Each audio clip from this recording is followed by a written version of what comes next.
Ever since Alex Ferguson left Manchester United way back in 2013, we have never gotten any proper coach just like him. Now we have one. He's Ruben Amorim. He came from Sporting CP. He actually scored Manchester United couple of goals. Now he's back in Old Trafford. No team can ever beat us. He actually came with 3-4-3 formation. Initially we were no cool. Now we are cool. No team can ever beat us, especially in Old Trafford. Who told you all these lies, guys? If you're a Manchester United fan, who told you these lies? Who told you that you can never lose a game in Old Trafford? Now it has happened. You have lost in Old Trafford. Now, I find it very difficult to believe this, but guys, this manager who is Ruben Amorim has played 3+ matches without getting his stated first 11. Up to now, this manager is not having any first 11, any starting 11 in his squad. That is a huge problem to me, and I think to Manchester United as well, because look at the changes that he did. Bruno actually came out of this particular game. This fantastic player actually came out, and Kobe Menu was still playing this particular game. How come? How can Kobe Menu be in this game till 90 minutes and then Casemiro will still be on bench? And again, Bruno Fernandes also went out of this game. Now, I have a couple of players to blame in this particular game, but guys, the first one to blame is the manager. Then the second one is Andre Onana. Guys, do you think he actually performed well? Let me know that right in the comment section down below. Now, when the second goal actually scored, I was like, what the hell? How can this ball score Andre Onana? Honestly speaking, when the slow motion came, I was like, it was like a supernatural power was actually following the ball, because the ball actually deviated from its path. I'm not gonna lie. If you watched the goal really well, you see that initially the ball was going this direction, but it deviated again. So when the slow motion came, just as I said, I was like, no, I shouldn't be blaming Onana. But after that particular goal, he started misbehaving. He started messing things up, giving passes to the opponent. Guys, he started creating unnecessary pressure on Manchester United, all because of the goal that came. And even though we are finding a way to blame him, but it's like we have forgotten about Bruno Fernandes. He actually caused this mess because he was trying to deliver a pass, but it was a terrible pass and it resulted in a goal. So is it Bruno who actually did this, or is it Andre Onana? Now, trust me, even though Bruno was part of this particular mistake, but honestly speaking, he redeemed himself. I'm not going to lie. Look at the super fantastic goal that he scored. It was fantastic. And even the free kick, guys. Now, today, he actually performed well. The goal that he scored was amazing because it was part-to-part kind of goal. You know, he delivered the ball first to Amad Diallo, went through in, then back to Diallo again. Then look at that. It was a nice goal. But my huge problem is that Manchester United were not working the ball through Amad Diallo, but rather working the ball on Garnacho. In my own opinion, Garnacho is the first player who has to leave Manchester United first before any other player. He's a terrible player, I'm not going to lie. If you watch the game, you agree with me. And if you don't agree with me, you can just also comment in the comment section down below. He is a terrible player, I'm not going to lie.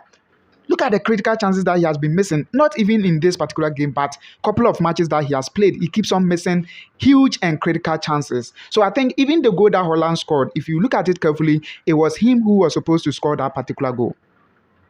It was him. Then, of course, I'm also not going to forget about the terrible changes that the coach actually did. You actually got rid of Bruno Fernandes and then brought in Joshua Zirkzee. That Joshua Zirkzee kind of player is not a scary, he's not a dangerous player at all. If you ask me, that is what I'm going to have to say.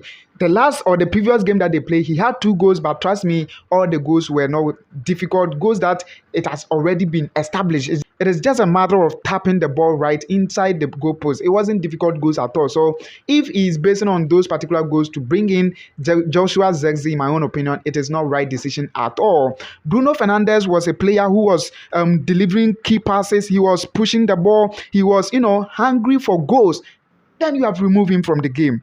It was that point that I saw that Manchester United are going to lose the game. I lost hope all of a sudden. Just that we have, of course, lost our huge sum of money, which we invested. It pains me a lot, but I'm not going to even consider that. But I'm going to consider the fact that the coach doesn't have any starting 11. He keeps on doing any unnecessary changes. If you ask me, that is what I'm going to have to say. So just as I said, the weakest player in Manchester United squad was Garnacho, and period. Now, in terms of ball possession, Manchester United actually did well. They possessed the ball like crazy, 72 ball possession. Then the opponent, who is Nottingham Forest, actually possessed just 28%. So in terms of ball possession, they actually did well. Then in terms of shooting, guys, Manchester United shot 17 balls and none of the balls entered the goal post, guys. That is the difficult aspect. Then Nottingham Forest also shot 11 balls. And out of that, still, they were able to beat Manchester United 3-2. So, in my own opinion, guys,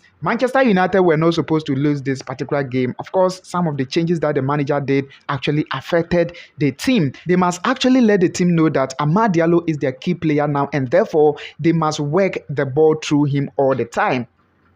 Whenever he gets the ball, it becomes very dangerous ball for the opponent. It becomes prolific and fruitful ball for Manchester United. So why don't you work the ball through Amad Diallo all the time? And guys, I think that Manchester United must go in for a proper striker and then start using Rashford at Garnacho's place. Period. That is in my own opinion. And he should start letting us know he's starting 11. Now they have lost all the maximum 3 points to Nottingham Forest. It is really sad, but of course, Nottingham Forest also performed well. I'm not gonna lie. The ball was totally open. They were playing counter football. It was really nice. It got to a point that they were shooting, they were hitting the crossbars and stuff. Guys, I was honestly enjoying the game. It was so nice, totally nice. Just that per the feelings that I was having, I wish Manchester United would have won this particular game, all because I don't want the manager to lose, especially in Manchester United. I mean, Old Trafford, all because if he start losing at his home ground, which is Old Trafford, there will be kind of unnecessary pressure on him, and I didn't want that to happen. But it got to a point that I was like, they should score, man, because of the bad changes that he has been doing. Now, of course, they have to lose this particular game. You know, Nottingham Forest this season are a fantastic club. I'm not gonna lie,